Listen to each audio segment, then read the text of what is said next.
folks, I'm in London and I would like to talk to a person who has been part of the military complex and knows a lot about the infrastructure of chemtrails, but I actually can't talk to her because she's no longer with us, but I can talk to her daughter, and she's with me here now. It's Cara St. Louis from New England, actually, and she's written a book about it, Crosswalk the Sun Thief. And okay, Cara, nice to meet you. Thank you. Nice to meet you. Yeah, thank you. And chemtrails is, for a lot of persons, it's a question, is this real or is it just a conspiracy theory? And you've been writing a book of fiction, but is this fiction or... It's fictionalized. It's an experience that I actually had, a very personal experience. And when I started the book, I didn't know anything about chemtrails. I will tell you that. I'm just like everyone else.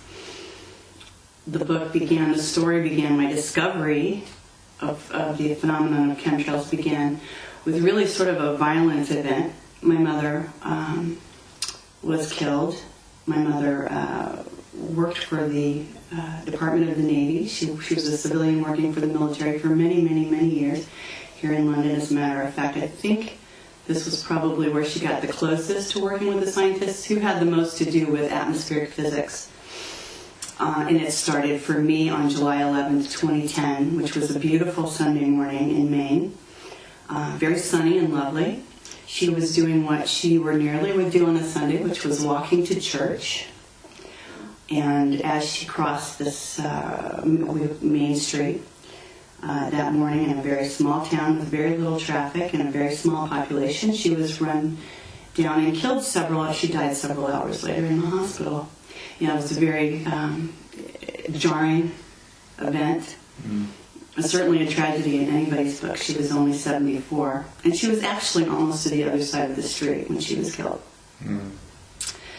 So that's the beginning of the story, and that's already a lot to deal with. But after I dealt with the initial shock of her death, I just had this sense that it was so random, you know, so out of the blue, so for no reason, it made absolutely no sense whatsoever. And my gut told me that it had something to do with her work, which is not really a thought I wanted to entertain. It's kind of a scary thought, right? Sure. If this little old lady who could barely remember her own social security number wasn't safe, yes? That's a scary thought. But it just wouldn't go away, this idea that it had something to do with her work. Now, I went through the fall of 2010, just sort of having it like a fly buzzing around my head, bothering me. And then there were a couple of things that happened in the course of events that drove me back to deciding to have to really investigate this. First of all, there was a fellow in the United States, you may have heard of this, called John Wheeler. He was in his 60s maybe. Very well placed, high placed in the military for his entire career, and then had a very prestigious career as a liaison between the government and military contractors for many, many years. Well, on December 31st, 2010, they found him in a dumpster. And no one to this day, that really hasn't been investigated. Well, here's this high-ranking civilian working for the military who just dies for no reason. So that started me kind of thinking about it again. But then the next day, birds started falling out of the sky, and fish started washing up on the sea. Do you remember? January 1st, 2011. These phenomena where masses of animals were dying, and the most preposterous reasons being given, yes? Yeah. So, when I took all of those things and put them together, I had my mother, who had a very high security clearance and worked with many Operation Paperclip scientists in London who were working on atmospheric physics for the Navy. That means weapons. Ultimately, because the Navy's not really interested in anything else. And a phenomenon that nobody could explain. So the thought that entered my mind was, did this poor old woman know something about what had just happened? Was she going to remember wait, I've seen this before, wait, I've read this before when I was editing the work of these scientists. Okay, so those things drove me to take a look, at least investigating atmospheric weaponry and those kinds of things. And once you open that box, all kinds of things pour out. Yeah. All kinds of scary things pour out. So there was one scientist in particular that I knew that she had worked with that was a specialist in atmospheric physics. This was probably January, February, March of 2011. And again, I'm trying to decide between, I know I need to investigate this story, I know I need to write this down, and I know bad things may happen if I do, because someone's already been killed.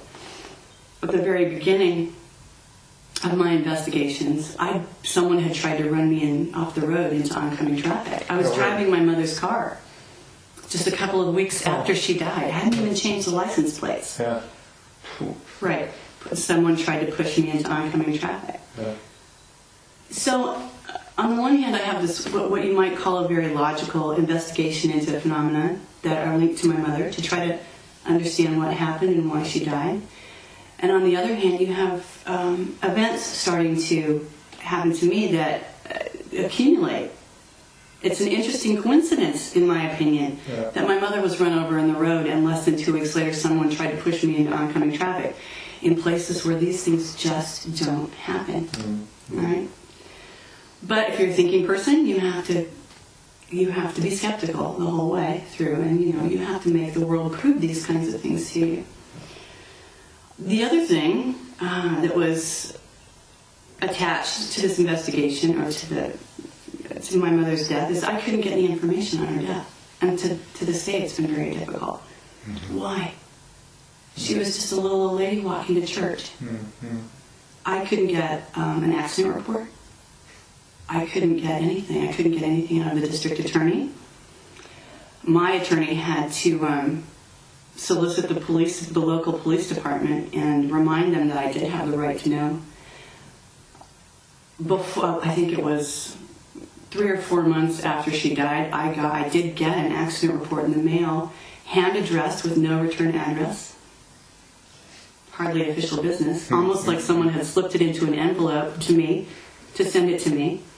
There wasn't a lot in it.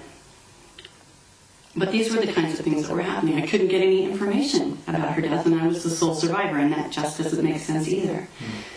So you add these things up, and you continue to investigate. And where that led me immediately was geoengineering and chemtrails. That was the phenomenon that it all went to. And I didn't know anything about it at all. So I started to investigate, and I started to look for people who were making sense, talking about these kinds of things on the radio, very much like what you're doing or what you're trying to do. And I came across one fellow in particular who ended up working with me on the book. His name is Mark McCandlish.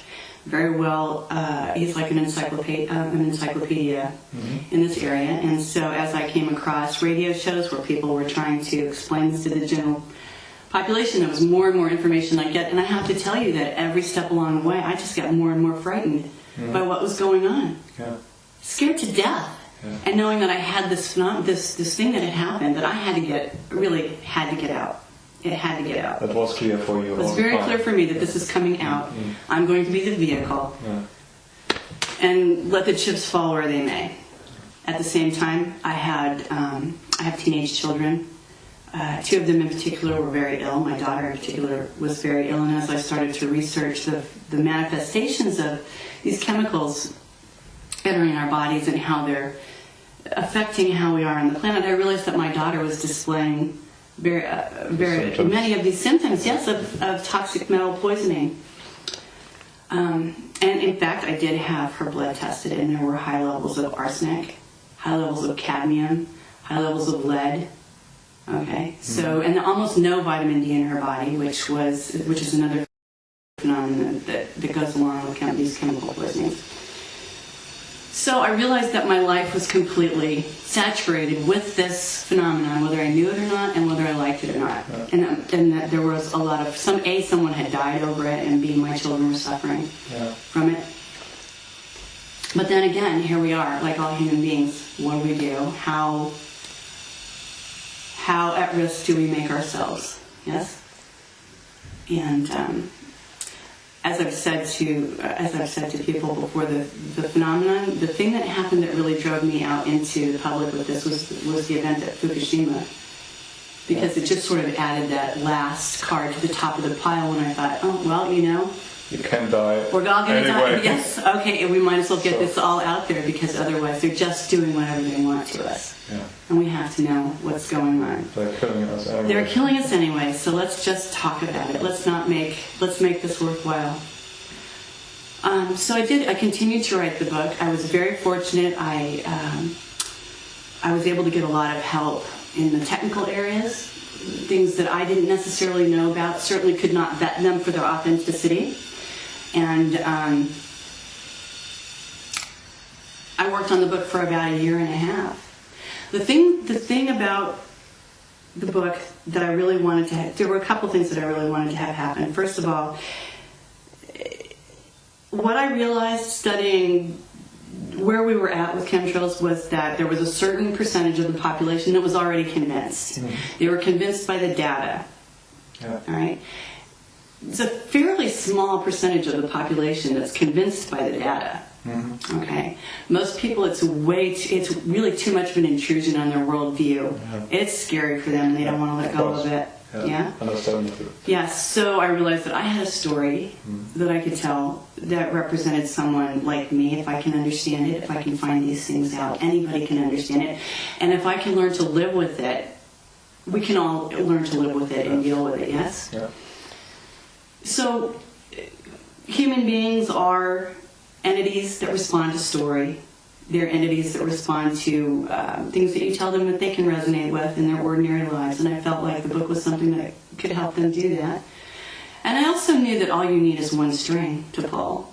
You pull one string and the whole thing can come down very easily.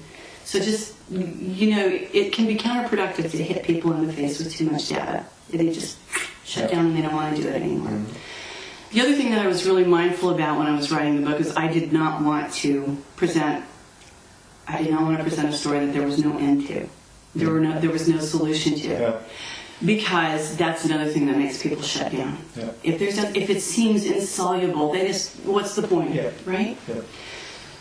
So I had this sort of dream, wish, vision, belief.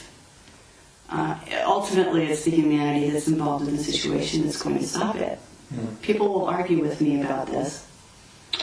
I envision a solution that involves the pilots themselves. Mm-hmm. Because I have to believe that ultimately, at least one pilot, it has enough goodness or bravery or perhaps just gets so sick of what he's doing, he or she is doing, that they take it upon themselves to flush it out, bring it out into the open. I really think that's the Achilles heel of the whole program. Oh, okay, you're mentioning the pilots now. Could you talk a little bit about what's happening, what's going on in the airlines? Is it military airlines or is it commercial airlines too?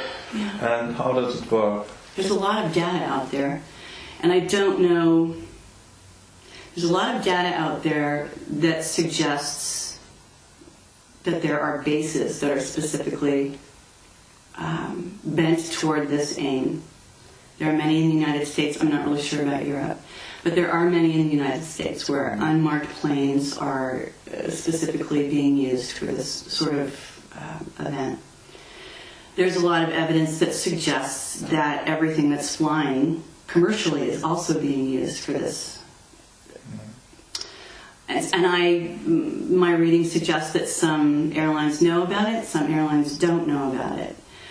I was privy to a communication that was given to Clifford Carnicom, who's a very dedicated researcher in the United States, located in New Mexico. Someone who identified himself as a mechanic for one of the larger airlines sent him information that suggested the means by which some of these chemicals may be being delivered to the major airlines without anyone's knowledge. So I did include that in the book because I think it's important.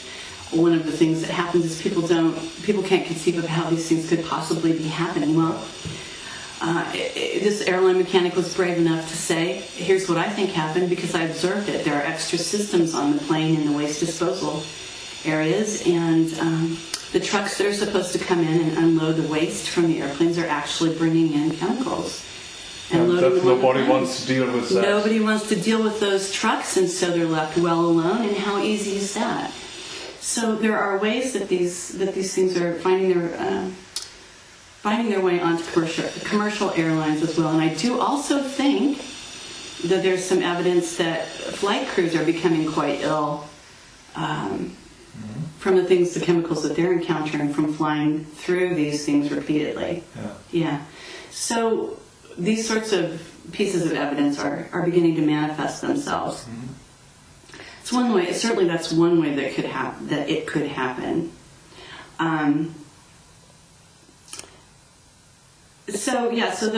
I've used that in the book, and I think that it's important that people understand how these things could happen, because it's one of the main arguments that one hears when you're talking about. You're saying, how could this possibly happen without anyone knowing? Well, let me tell you something. We live in a world that's very, very compartmentalized. Need to know. Need to know in everything. Everything is specialized. It's another thrust of the book. How can one not know what's going on well? Maybe somebody in Australia is giving orders to the pilot in Nevada, and they don't know why. And and there are reasons that pilots think they're doing this as well. There are certain scientists in the United States who are acting as spokesmen for what's become termed geoengineering. Yeah. A couple of years ago, it wasn't easy to talk about this, but I think that so many people, millions of people, started talking about it, and so whoever's ultimately at the bottom of all of this probably decided that they had to get their side of the story out as well. And so there are some talking heads. David Keith, I think, is the one that comes to mind particularly. We're talking about geoengineering now. And lost the train of my thought. You're going to have to edit this. Yeah, no, it's okay, Ask but me because questions. it's so many questions. But let's go back to the infrastructure, because the pilots should know at least a little bit. Right. This is an interesting phenomenon. Well, no, you can do it remotely. As far as I know, it can also be done remotely. So they don't need to know. They don't need to know what's going on, and they're flying forward, and things are. It's so elemental if you think about it. They're going this way, and the chemical's going that way. Yeah. They don't need to ever see it necessarily, unless they see it out in front of them in another airplane. Actually, there are videos that a pilot is filming outside of his cockpit, and they see that, and they're laughing about it because they don't know what it is either. They getting used to it, and they see it every time, and they think maybe it's normal, and it's air traffic and whatever. Well, and it's also, I think, can boil down to something as simple as we have men and women who are flying our airplanes in the United States who are making the same amount of money that you make working for McDonald's. Okay, they really want to fly. This is their dream. This is their job. And it's not a high-paid job anymore. Not a high-paying job anymore, and a lot of people want to fly. And, sometimes I think it just boils down to job security. So people are right when they say, well, how is it that no one knows about this? Well, lots of people know about this. The question is, are we talking about it yet? A lot of people are talking about it, which goes back to my presentation of the idea that the other side is now trying to make their case as well and give reason to what they're doing. So that's actually something that's come up in the last year and a half, 2 years. So that in case anybody gets behind it, they say, yeah, it's for the good of the world, it's against climate change and whatever. And there are some folks who are putting out, the fellows who do, why in the world are they spraying and how in the world? Those guys? Yeah. They just put out a wonderful film in August. They kind of debunked everything that the other side has been putting out. Yeah. So there are people all over the world collecting data and proving that these things are wrong. There are also small, little pieces of in America of people taking a stand and just trying to get their local government to forbid this. You have to start somewhere, right? It doesn't make sense if it's for the good of a shield against the sun. They could do it over the deserts and not over populated areas, but they're doing it mostly over populated areas and areas that where they can use trade winds and things to spread. No, it doesn't make any sense. One of the things that does happen as well, I know David Keith is very insistent on saying things like the aluminum nanoparticles, and Ken Caldera too, reflect sun back up. But the reality is this will trap the heat overnight. They trap it overnight, and not only are they trapping all the chemicals in the heat overnight, but it's killing all the vegetation. So isn't that contrary to their postulated, purpose? Yeah. So absolutely, you don't know what the purpose actually is. Do you have any idea why would anybody do it? Why would anybody do this? Yeah, that's the $60,000 question, isn't it? Why? My opinion, after looking into this and talking to people as much as I have, is that there really is a system in place. It's a system, I think, driven by greed, generating money for just a few. There was a time when obviously the military was interested in controlling the weather for military purposes, and that was, I think, what started the phenomenon going. But it's gotten to the point now where we're in a situation where if you can control the weather and you can... Do you remember when we used to trade commodities, futures, where you would make a bet on the weather and how, and whether the soy crop was going to fail, and maybe you'd make some money insurance-wise? Well, isn't it, if you're going to be someone like that, in your best interest to control what happens with the weather when you place your bet? Okay. There's a lot of that going on right now. In fact, I think that's everything that I'm saying right now is in the public arena. It's all out there. I'm not. But isn't there even a plan to reduce the population of mankind? They say that there is.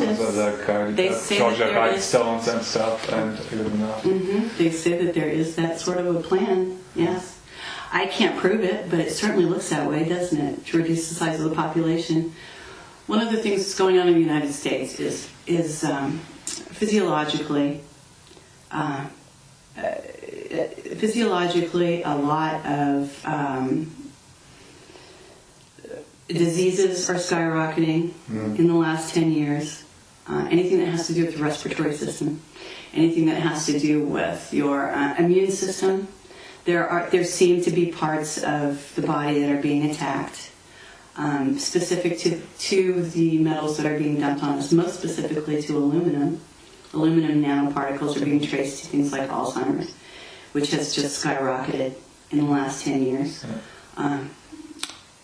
There's a lot of scientific data that suggests that the aluminum nanoparticles actually combine with fluoride and accelerate what fluoride does. Aluminum is an accelerant, okay?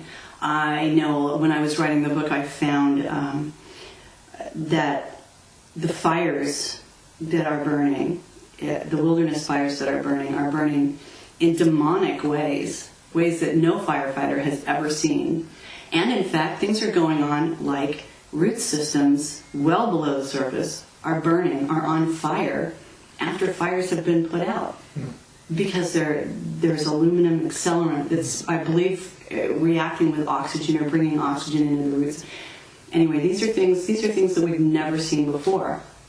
Have you heard about Morgellons? Yes, I have. I've had. This is Clifford Carnicom's area of expertise, and I do think that there is something in the book about that. The book was a wonderful opportunity for me to be able to fictionalize and bring in composite characters and bring up some of the phenomena that are happening, like Morgellons, and what people might or might not be doing about that.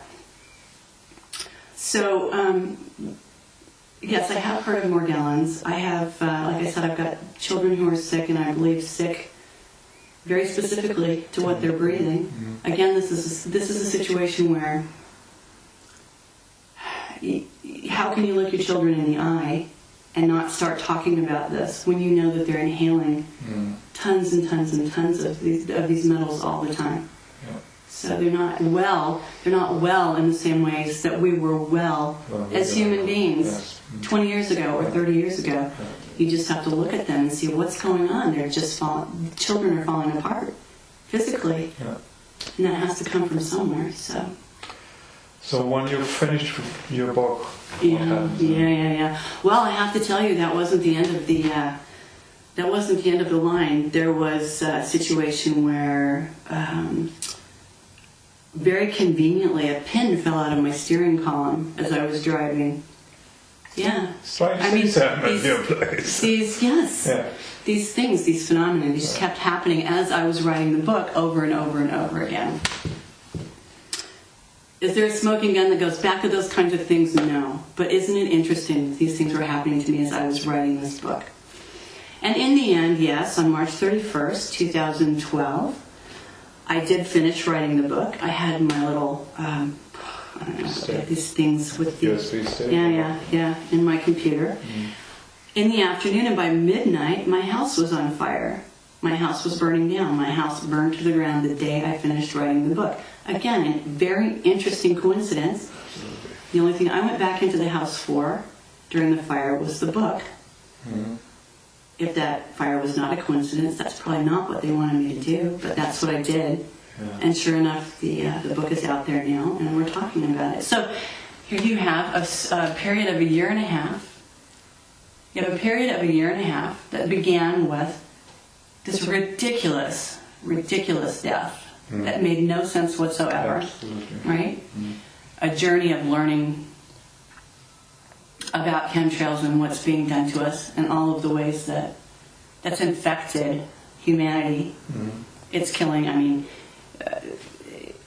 the BBC, I think, even just put out an article that there's so much stuff in our atmosphere that our sun has been dimmed by 20%. 20% in the last 10 years, maybe? Yeah. Why do we still need to dim the sun, Joe, if it's already been dimmed 20%? None of this makes any sense whatsoever. It's the poorest sort of logic. Absolutely. And it has to all be put together for people to understand that. So we start there, and a year and a half later, we end with my house burning to the ground, but a completed book. And that's why we're here, talking about that. That's so brave that you do it and that you talk about it. Are you not afraid? How do you deal with the fear? Sure I am. I'm just more concerned that I'm more concerned about being able to look my children in the eye and tell them that never let it be said that nothing was done, ever, that we didn't try. There's that. And also, in the last year and a half to 2 years, the phenomenon that I was talking about before, everyone's talking about it. The scientists are trying to justify it, so they're talking about it constantly. And the more people talk about it, the safer it is to talk about. There's nothing in my book that's not in the public domain, and that everybody isn't talking about it. And I'm standing on the shoulders of giants anyway. I'm just, someone that had this thing happen to me that I was able to put A, B, C, all the way to Z together and put it, luckily, I'm a writer, and put it in a book and put it out there. But I'm standing on the shoulders of people who really lost their lives over this stuff, talking about this stuff, and Clifford Carnicom and, all the guys that were making movies about this, really brave stuff, right? Yeah. Getting on the radio and being threatened constantly. And living their lives that way. So yes, I'm scared, and I have been scared. I'm actually not scared anymore because there's a solution on the horizon. I think I feel very strongly after having written this book that the one thing that we don't need to do is despair at this point. That's right. We are spiritual beings actually incarnated in this body, in this world, 3D world. So that's one of the things that was one of the biggest gifts of this book to me, was the idea that the very real idea that there's light and there's dark. And my sense is the light is always going to prevail. And when I looked around and I saw all of the things that are coming to light right now, I got the very real sense that there is a force in this existence that's pulling all the filth up into the light so that we can all, because the light will take care of it. The light will take care of it.